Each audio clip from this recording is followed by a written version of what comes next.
एक तुलसी का सर्व कामना पूरक व्रत भी है। सुंदर पवित्र मुहूर्त में एक नए पात्र में, नए तुलसी के गमले में, कोरे गमले में मिट्टी के, उसमें तुलसी का पौधा रोपित करे, फिर नित्य उसका पूजन करे। जब उसमें मंजरी का, प्रथम मंजरी का दर्शन हो तो उत्सव मनावे और फिर 10 दिन का व्रत करे।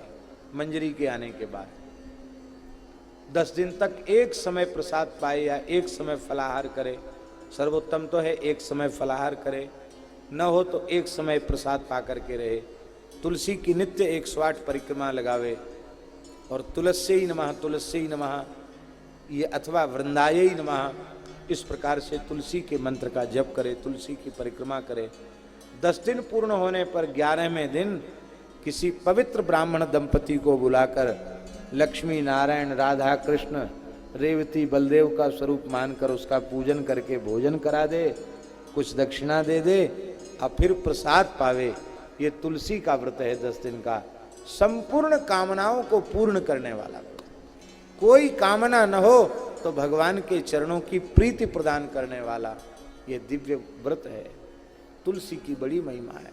हम लोगों को तो इसी का सहारा है और भजन साधन तो है नहीं, इसी के सहारे पार उतर जाएंगे। आपने नाम सुना है यवन कुल में उत्पन्न भक्त रसखान जी, गोकुल में जिनकी समाधि है रमण रीति के निकट। रसखान जी इतनी तुलसी पहनते थे एक बोझा।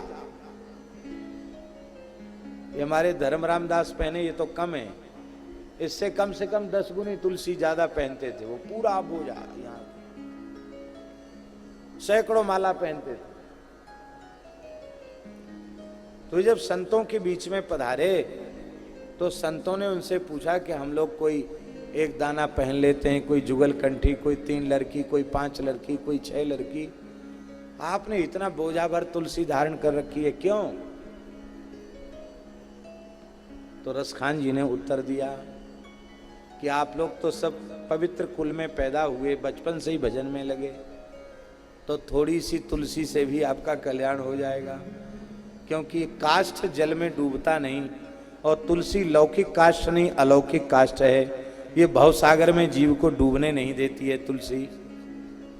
तो आप लोग तो एक दाना और जुगल कंठी से पार हो जाओगे, पर हमने तो म्लेच्छ के कुल में जन्म लिया, न जाने कितने पाप किए हैं, कितने जीवों की हिंसा की, होश तो बहुत पीछे आया। तो और किसी के सहारे नहीं तो तुलसी के सहारे तो पार उतर जाएंगे। ये रसखान जी की तुलसी निष्ठा। या दृष्टा निखिलाघ संग समनी स्पृष्टा पुष्पावनी रोगाणाम अभिवंदिता निरसनी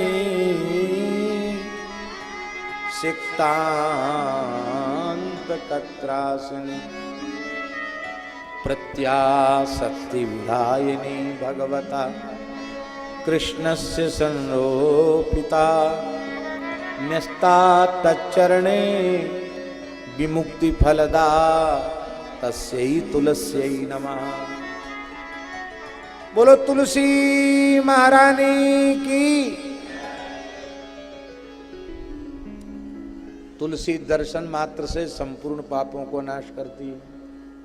स्पृष्टा बपुष्पावनी, स्पर्श से शरीर को पवित्र करती है। ये शरीर मलमूत्र का भांड है, इसको चाहे जितना धो मांजो ये पवित्र नहीं होता। कुछ न कुछ मल तो रहेगा भीतर, मूत्र रहेगा भीतर। सर्वथा मलमूत्र रहे तो हो जाएगा तो जिएगा ही नहीं, मर जाएगा।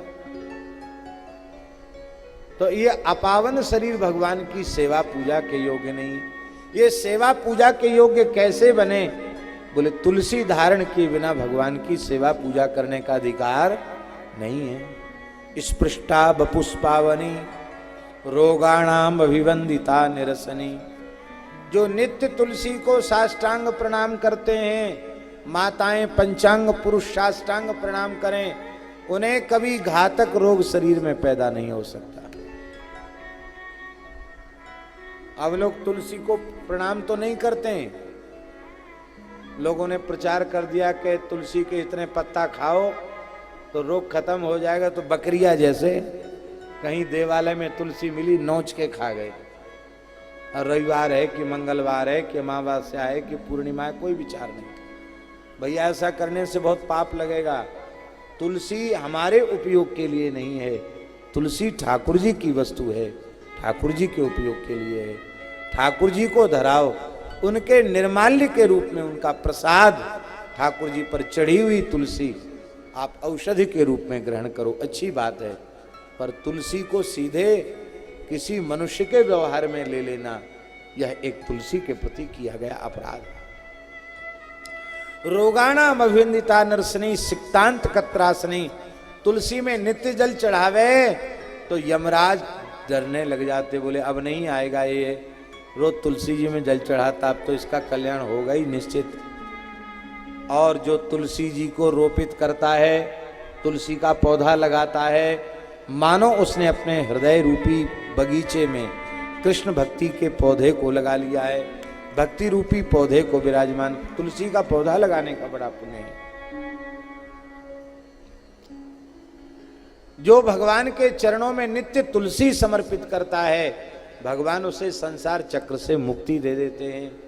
प्रत्यासक्ति विधायिनी भगवत कृष्ण से संरोपिता, न्यस्तात तच्चरणे विमुक्ति फलदा, तस्यै तुलस्यै नमः। ऐसी तुलसी के चरणों में नमस्कार है।